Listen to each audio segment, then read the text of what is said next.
But for whatever reason here, it feels... Ladies and gents, today we have a 2018 Alfa Romeo Giulia Quadrifoglio. I'm particularly excited to drive this today because we have some suspension mods that should hopefully address the issues that we faced with a very similarly spec'd Giulia Quadrifoglio that we drove last year on the same road. And those mods include H&R springs, GMS racing shortened end links, and most importantly, GTAm suspension ECU flash. For those who don't know, the GTAm is Euro only. It is the more hardcore version of the Giulia, and the owner actually took out the module, mailed it over, got it reflashed, installed it, and it made some improvements to the damping quality. And funny enough, since he got it done, you no longer need to take the unit out and mail it. You can actually now do the same thing just with an OBD2 port install. We've got this Grosso Competizione tri-coat paint with carbon fiber Sparco racing seats and the driver dynamic assist package.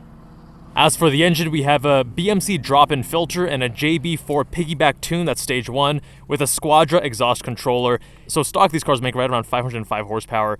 Owner says that it should be making around 540 now with the tune, and of course we're powered by a twin turbocharged V6 that's 2.9 liters. Car stock is rated around 3.6 to 3.8 seconds 0 to 60 and 443 pound-feet of torque stock, but again, a little bit of a bump with that piggyback tune.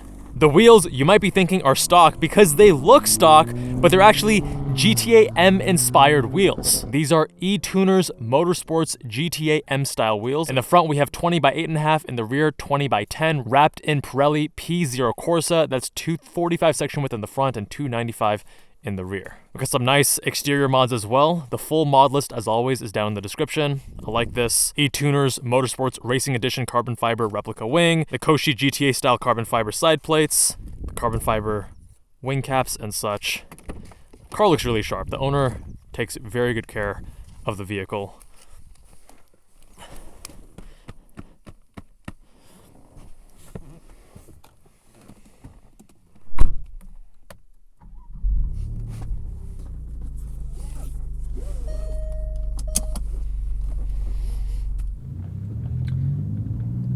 Get her into dynamic mode.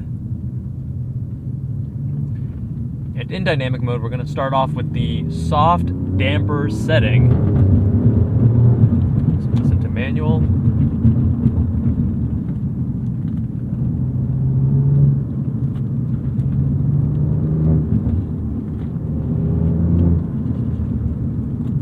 The car feels, as a first impression, quite nervous. And even with these wider wheels, wider tires, it doesn't really inspire confidence. But then the flip side of that is when a car feels a little bit more nervous and lively, that contributes to the fun. Steering here has a very fast ratio, which we know BMW M cars, M3s in particular, have been doing in recent generations as well.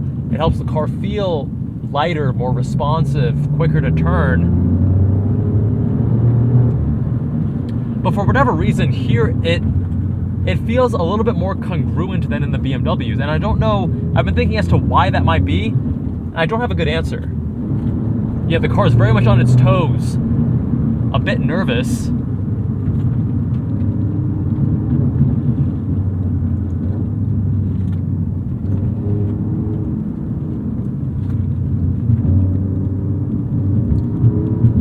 Steering is quite light, not getting much feedback at all. Let's go into race mode.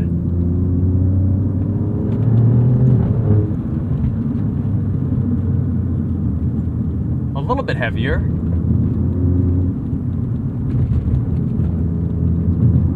But still quite light overall.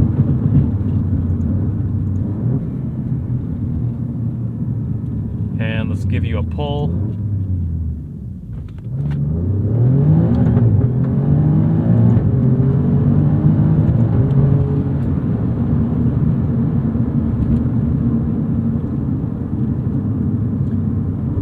She's definitely quick.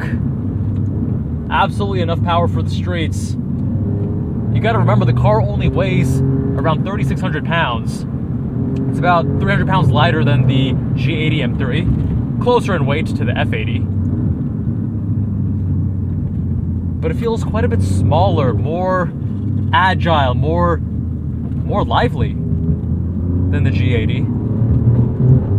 Yeah, you can feel a little bit of rotation right there from the rear end, wanting to, just on the cusp of wanting to break loose. This traction limited nature, I think, is a large part of what makes the car more fun, more exciting.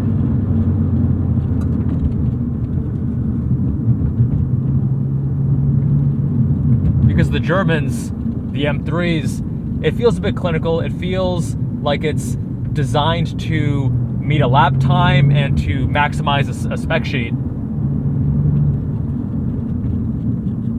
But this car, on the other hand,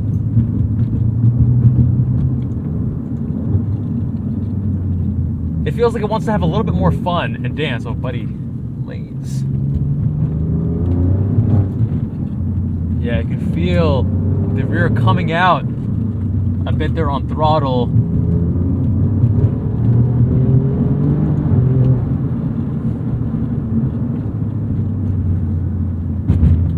Now the suspension with the flash he's done with the GTAm flash, it largely addresses the issue I had with the prior example, which was on H&R lowering springs, and we were getting a lot of that lateral head motion that caused nausea. It's into a softer setting. In race there, it's a bit too stiff for this road.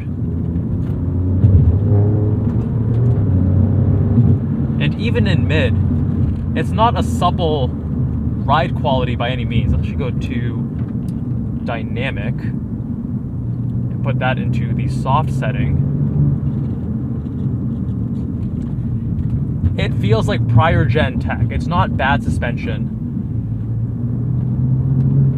but the harshness when you go over some of these bumps, it can be a little bit crashy. Ideally, you want suspension that's going to give you a supple ride with good body control.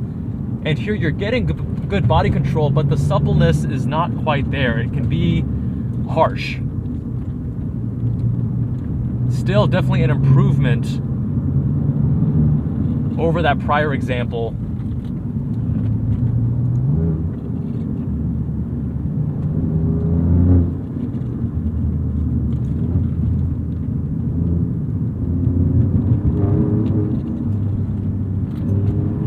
But I would say that the M3s have an edge when it comes to suspension tuning and suspension setup. Although you could argue that with the double wishbone in the front here, this is the superior architecture. But when you're driving on the canyons, you're not going 10/10s. You're not really going to the limits in the same way, and you're not going to get that washout in the front end unless you're pushing it harder, quite a bit harder, because the double wishbone is going to help you maintain that tire contact patch and give you more camber as you load up that side.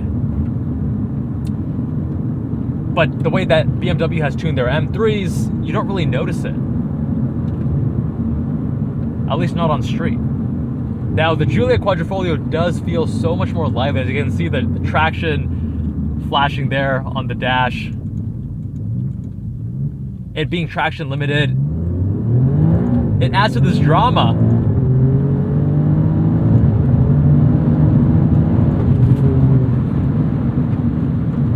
We have this Italian flair, right? We got the column-mounted paddles. They have these long throws. Shifts are decently quick, not quite as fast as the ZF 8-speed when tuned by BMW, but still quite quick. Very smooth shifts. The owner has this module that adjusts the throttle response. So here,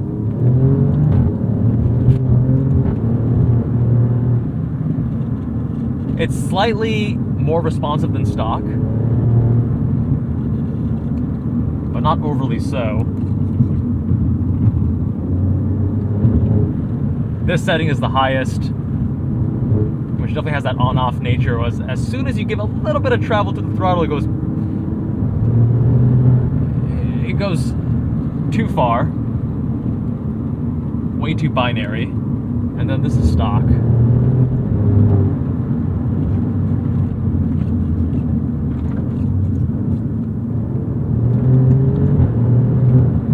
I can see why he may want to boost slightly over stock, but stock is really not bad. In this intermediate setting, you get that sportiness without it feeling like an off switch. You can still modulate. And the engine, once you keep the revs high, you're not really getting much lag at all. That twin turbocharged V6 has pretty good response to it.